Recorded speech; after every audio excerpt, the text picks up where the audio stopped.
Oke, satu pertanyaan lagi, Yus. Ini ada pertanyaan dari teman-teman mitra driver Grab. Saat mengantarkan barang, tiba-tiba azan waktu sholat, ya. Terus, lalu kita sebagai driver harus sholat dulu atau menyelesaikan orderan dulu, karena itu juga amanah kan orderannya itu. Mungkin nganter barang atau mungkin nganterin penumpang. Mengingat barang tersebut sudah ditunggu pemiliknya dan penumpang tersebut juga sudah ada janji yang lain. Pencerahannya terus.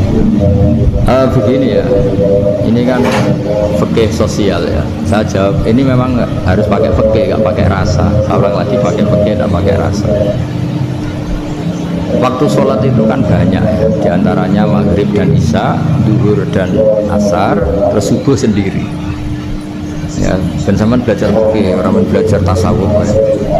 Nah, kalau subuh itu tidak ada toleransinya kalau waktunya sudah tinggal 10 menit karena tidak ada jamak. Ya, tidak ada apa? Tidak jamak. Sehingga misalnya kalau kamu ngojek waktu tinggal 10 menit ya harus sholat. Tapi kalau sekedar dengar adzan, ini penanyanya kayaknya itu teman kamu, jadi fikihnya kayak kamu gak jelas. Adzan itu kan bukan akhir waktu sholat. Adzan itu bukan akhir waktu sholat, tapi awal sholat. Itu udah harus supir Grab, udah harus supir Gojek. Meskipun kamu makan ada adzan ya teruskan saja, kan udah akhir waktu sholat. Anda menerima tamu, gendong anak, atau sedang nyupir, atau sedang bercengkrama sama teman, kalau ada adzan ya nggak apa-apa, misalnya diteruskan. Kan bukan akhir waktu sholat. Yang benar-benar harus ditinggalkan itu kalau waktu sholat misalnya tinggal 7 menit atau tinggal 8 menit, waktu yang mau tidak mau kamu harus tasawufkan, kamu peruntukkan nah, gitu aja kok nggak tahu ya.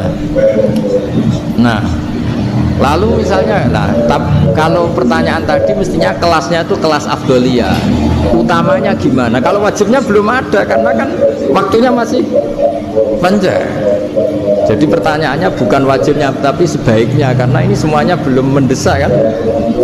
Andai kan kamu teruskan nganter barang kan tidak ada jaminan waktunya habis. Padahal kalau kamu memaksa sholat, mungkin citra kamu sebagai supir Grab tidak baik karena dianggap mengabaikan konsumen. Terus kedua menyangkut jarak. Oke, seperti itu. Nah sekarang kalau pertanyaannya dibalik, makanya yang dibalik ini agak ribet. Waktu sholat tinggal 8 menit. Ada konsumen yang minta diantarkan saat itu dan acaranya ke mall happy-happy, maka fatwa kita sebagai ahli fikih ya tantang saja, saya mau sholat dulu, kalau nggak sabar ya silakan cari yang lain kalau acaranya ke mall. Tapi kalau acaranya kelahiran atau transfusi darah atau mau nganterin darah ke pasien yang sudah koma, maka kita langsung, karena ibadah sosial itu didahulukan mengalahkan ibadah yang haknya Allah, karena Allah itu zat yang tidak butuh ibadah kalian. Tapi kalau pasien ini kalau nggak nang kesampaian darahnya mati misalnya, jadi kamane Allah lebih apian lah gitu. Makanya masyhur kalau dalam fikih hak Allah sama hak adami ini dimenangkan hak adami, tapi bukan karena Allah kita kalahkan. Allah tidak butuh itu semua, jadi dikalahkan tapi bukan karena kalah, justru karena ada butuh. Ya ibarat gini lah, Allah itu saking baiknya Allah kan pasti di atas orang tua kita, itu pasti jauh lagi. Baiknya Allah pasti di atas orang tua kita saja baik, apalagi Allah. Misalnya orang tua kamu butuh uang 5.000, adik kamu butuh uang 5.000, adik kamu yang kecil atau ya, kira-kira orang tua kamu tuh nyuruh dikasihkan beliau ke adik kamu, kira-kira ke adik kamu. Nah, Allah itu saking baiknya, hal yang terkait Allah, misalnya tadi sholat tepat waktu sama ibadah sosial, itu disuruh ibadah sosial. Karena ini kalau nggak kesampaian transfusi darahnya atau apalah, atau kamu dokter yang harus mengurus operasi, waktunya tinggal 5 menit, kamu harus ngoperasi pasien dulu. karena Allah bisa menerima sholat kamu. Nah, tak terangkan lagi ini fikih terus. Lalu sholat yang apa? Kalau sholat itu antara maghrib dan isya, dan nanti yang terlambat itu maghrib, kita ngikuti ulama yang mengatakan jika ada darurat maka maghrib dan isya boleh dijamak meskipun tidak atas nama pergi. Kan jarak kamu kan tidak jarak masafatu qasrin. Artinya apa? Misalnya saya dokter harus operasi, waktu saya tinggal 8 menit mau maghrib, ternyata harus ada operasi. Kalau saya nggak nangani mati, saya harus operasi. Dan nanti waktu saya maghrib habis itu tidak harus dikatakan qadha atau yang mengeluarkan maghrib dari waktunya.